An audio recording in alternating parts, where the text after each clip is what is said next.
초선 때 이제 준비해왔던 여러 가지 또 구상해왔던 여러 가지 일들이 이제 시간이 지나면서 조금씩 드러나고 있는 것 같습니다.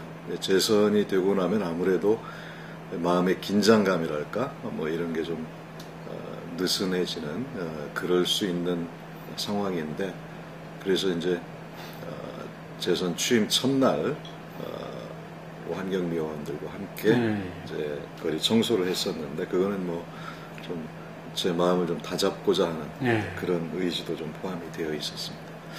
작년 같은 경우는 이제 민선 5기를 마무리하고 또 민선 6기를 새롭게 시작하는 중첩된 그런 시점이었는데요. 우연찮게 작년에 저희 도봉구에서 여러 가지 의미 있는 수상 기록을 많이 세웠습니다. 예를 들면 뭐 정부에서 각 지방정부에 대한 합동평가를 하게 되는데, 그 합동평가에서 2년 연속 우리 도봉구가 서울시에서 최우수구를 선정받았고요. 문화관광 사업, 조금 이따가 또 말씀드리겠습니다만, 문화관광 사업에 있어서 서울시에서 작년에 또 최우수 평가를 받았습니다.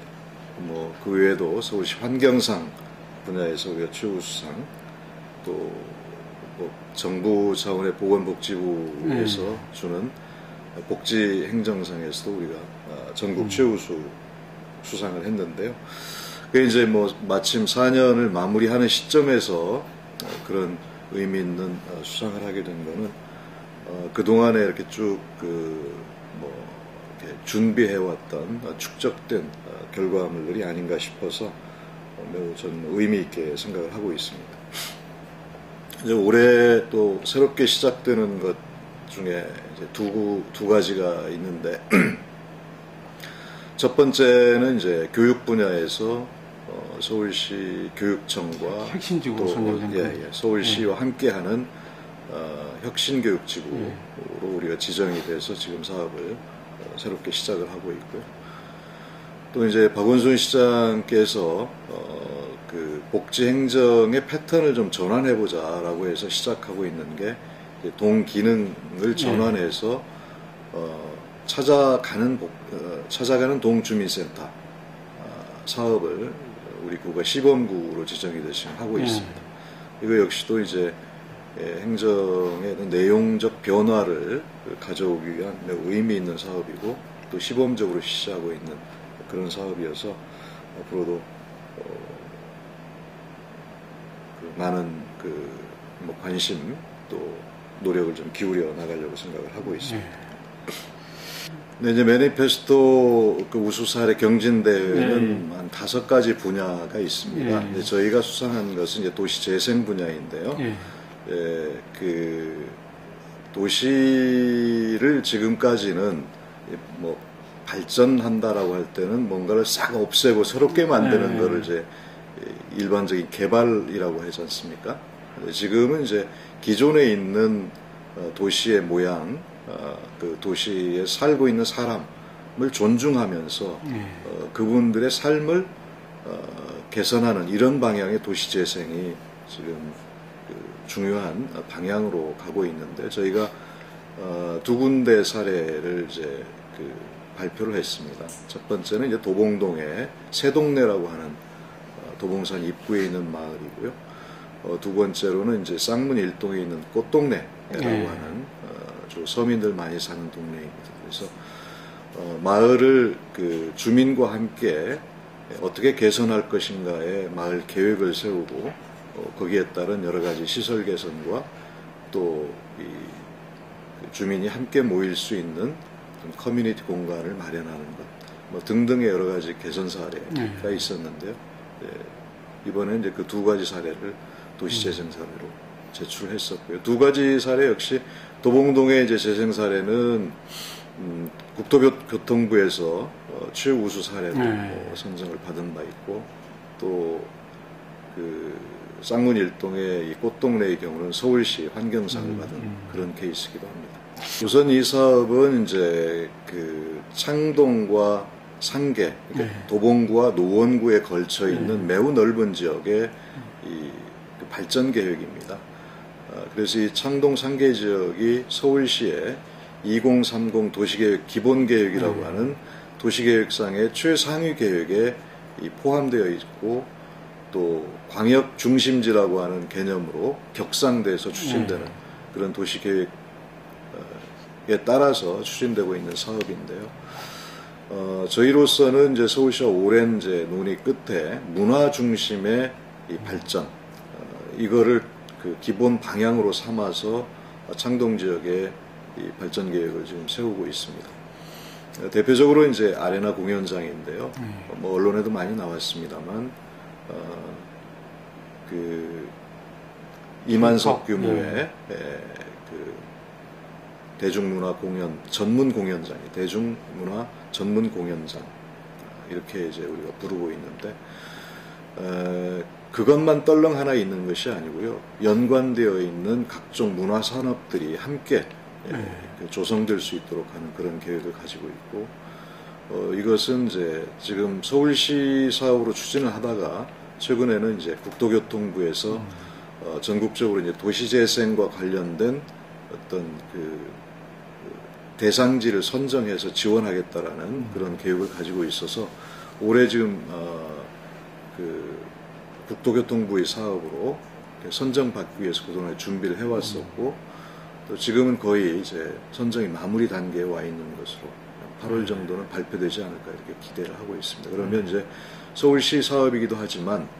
정부의 어떤 공식적인 그 사업으로 이렇게 추진될 수 있는 계기가 되는 거라고 생각해서 의미가 있다고 생각합니다. 잠실 체조 경기장을 그 리모델링해서 공연장으로 활용하겠다라고 하는 계획이 얼마 전에 문광부에서 발표가 됐는데요. 거기는 이제 기본적으로 체조 경기장입니다. 체조 경기장에서 공연을 할 수 있도록 부가적인 시설을 하겠다 이렇게 계획이 되어 있고, 전에도 하긴 했어요. 네, 예전부터 이제 그런 공연을 해왔는데 공연장으로서의 이제 기능이 완비되어 있지 않기 때문에 상당한 정도의 준비 시간이 걸리고 또 공연의 질도 많이 떨어지는 거였죠. 지금 이제 연 40회 정도를 그 대중공연을 하고 있는 것으로 알고 있는데, 그걸 한 70회 수준으로 높이겠다라고 하는 게 계획입니다. 그런데 저희 같은 경우는 지금 연간 현재 수요, 그 K-팝을 한정을 한다면 연간 그런 대중문화 공연의 수요가 한 연간 200회 정도 있는 것으로 이렇게 파악을 하고 있는데, 잠실 경기장이 그렇게 변화된다 하더라도 크게 문제될 건 아니다. 우리 도봉구의 창동 아레나가 잠실이 그런 계획에 따라서 변화된다 하더라도 또 필요한 것이고, 여기 이제 전문 공연장이라고 하는 그런 그 수준이 좀 다른 공연장으로 봐야 되겠죠. 그런 측면에서 차별성이 있다고 생각합니다. 우리는 연간 한 104회 정도의 공연 계획을 소화할 수 있는 그런 경기장, 공연장으로 계획하고 있습니다. 창동이 아니고 이제 도봉역 주변에 있는 곳이고요. 준공업 지역에 이제 포함되어 있는 곳인데, 우리 도봉구가 그 일자리가 없는 배드타운이다라고 이제 그 평가를 받고 있습니다. 실제로 그렇습니다.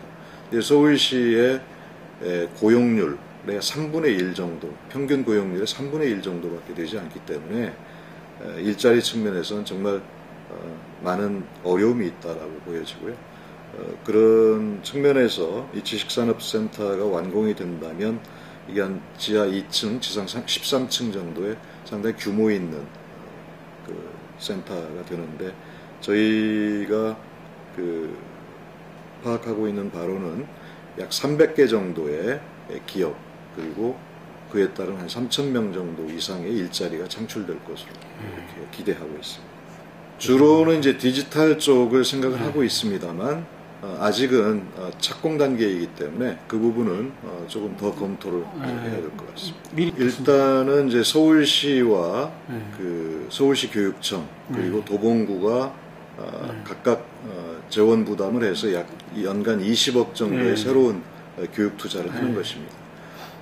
이 서울형 혁신교육지구의 사업은 기본적으로 어느 혁신교육지구나 다 해야 되는 기본적인 사업이 있고, 또 우리 구 자체적으로 계획하고 있는 특수 사업이 있습니다. 특화 사업이 있습니다. 그래서 기본적인 사업 중에서도 교육청이 주관하는 사업이 있고 자치구가 주관하는 사업이 있습니다. 대체로는 한 전체 사업 중에서 그 4분의 1 정도가 이제 교육청 주관하는 사업이고 나머지는 자치구에서 하는 사업으로 이렇게 보시면 될 것 같습니다. 기본적으로는 이제 혁신교육지구 사업의 내용 중에는 일반고 살리기, 그리고 질문이 있는 교실을 만들기 위한 사업, 그리고 학교 내의 사업에 대한, 학교 내의 교육과정에 대한 지원뿐 아니고 학교 밖에서 마을에서 아이들을 어떻게 케어할 거냐 하는 문제를 이제 학교 안, 그러니까 학교 안과 학교 밖을 포함한 그런 개념으로 이제 보시면 될 것 같습니다. 학교 안에서 이루어지는 교육과정에 대한 지원은 뭐 교사 동아리 지원도 있을 수 있고, 그 아이들 학생들 동아리 지원도 있을 수 있겠고, 또 교육 학습 과정에서 문예체 그리고 창의적 체험 활동이라고 하는데, 이 네 가지 분야에 대해서 저희가 한 140여 명 정도의 이 전문 강사를 마을 교사라고 부르는데, 이 마을 교사들을 파견을 합니다. 그거는 이제 예를 들면 음악 교육 시간에, 음악 그 수업 시간에 국악 전문가가 가서 국악에 관해서 강의를 한다든가, 미술 그 수업 시간에 다양한 이제 미술과 관련된 어떤 그 전문인이 가서 강의를 한다든가, 뭐 국어교육 시간에 연극인이 가서 그 연극에 대한 지도를 한다든가, 이렇게 함으로써 수업이 훨씬 더 풍부해지고 아이들이 생동감 있는 수업을 접할 수 있다라고 생각하고요. 지금 상당히 그 조금 늦게 시작은 했습니다만 그런 측면에서 매우 좋은 평가를 받고 있습니다. 이제 우리나라 도서관 문화가 그 활성화된 게 그렇게 오래되지 않습니다. 그러니까 도서관 하면 일반적으로는 얼마 전까지 이 관공서 느낌이 나는 건물 자체도 그렇고 내부의 공간 구성도 그렇고 아주 딱딱하고 그렇습니다.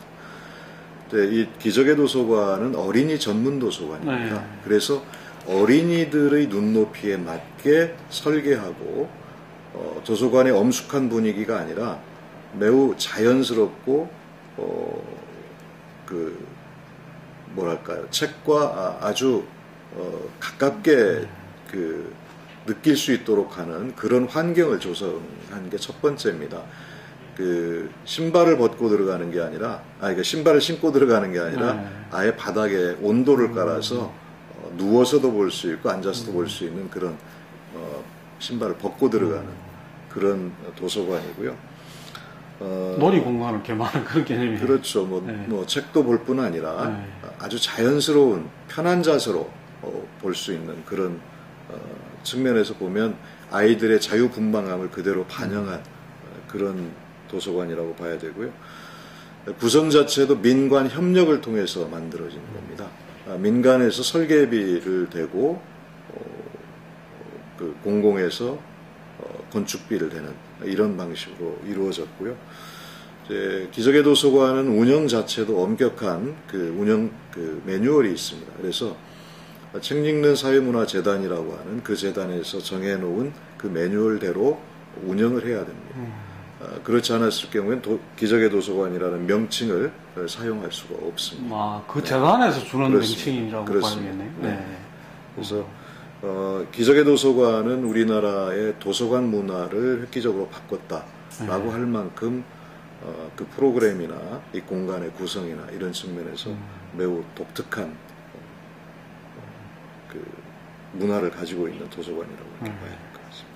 지방자치라고 하는 거는 공장에서 제품을 찍어내듯이 똑같아서는 안 된다고 생각합니다.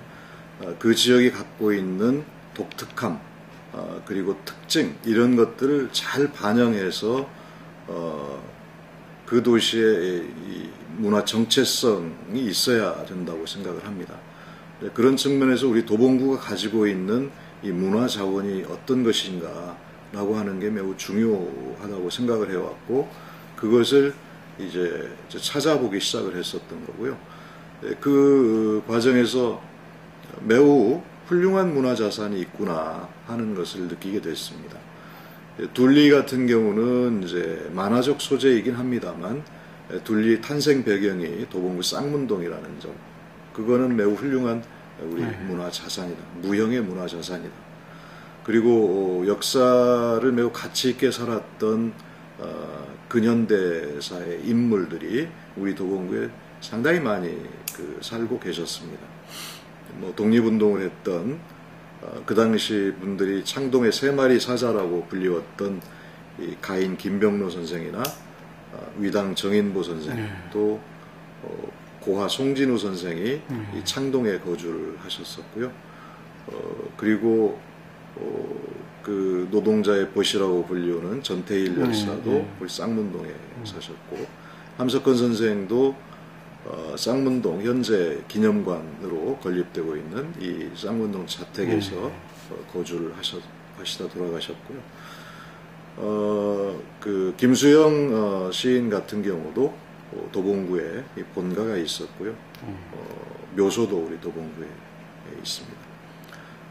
그리고 이제 뭐 간송 전영필 선생의 경우는 이 종로구가 본댁이었습니다만 이제 모든 게 다 없어져 버렸어요. 그리고 유일하게 남은 고택이 우리 방학동에 지금 남아 있는데요. 이것도 뭐 원래부터 알고 있었던 것이 아니고, 제가 그 산행을 가다가 우연찮게 이게 그 한옥이 있어서 확인해 본 결과 간송 선생의 고택이었어요.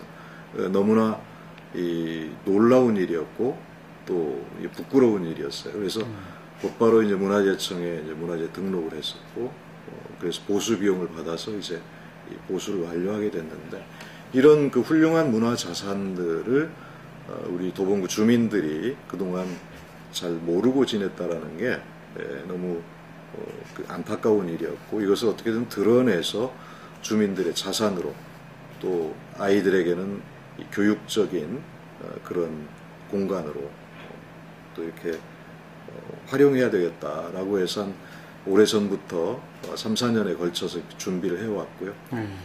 둘리 뮤지엄이 이제 7월 24일 내일 모레면 이제 개관을 하게 됩니다. 그리고 기적의 도서관도 이제 7월 말에 개관을 하게 되고, 특히 이제 올해가 광복 70주년이지 않습니까? 그래서 함석헌 기념관과 간송 미술관, 간송 그 고택의 그 개관, 이거는 광복 70주년이라고 하는 시기적 의미에도 매우 부합하는 의미 있는 일이 아닐까 이렇게 생각합니다. 최저임금 수준이 우리나라가 뭐 경제 규모에 비해서 매우 낮다라는 것은 뭐 일반적으로 다 인식하고 있는 것 같고요. 저희는 그래서 우리 구 행정 차원에서 할 수 있는 범위가 어디까지인가.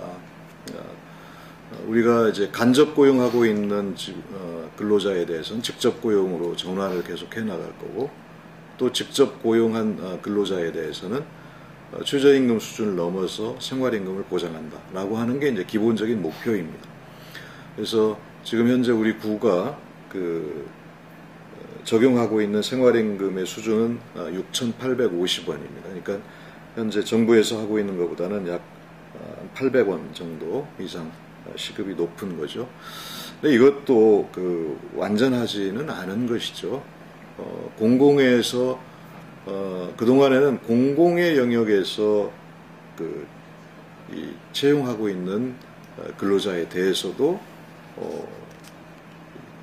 마저도 최저임금을 적용해서 해왔다는 것은 매우 불합리하다. 그리고 해서는 안 될 일이다라고 생각을 했기 때문에 공공이 좀 선도적으로 이 부분을 우리가 감당할 수 있는 여력의 범위 내에서 해 나가보자라고 하는 게 이제 생활임금인 것이고, 이 생활임금이라고 하는 게 어디에 기준을 둘 거냐에 따라서 다 달라질 수가 있는 거죠. 뭐 최저임금도 역시 마찬가지입니다만 이것이 뭐 적정하다라고 생각하지는 않습니다.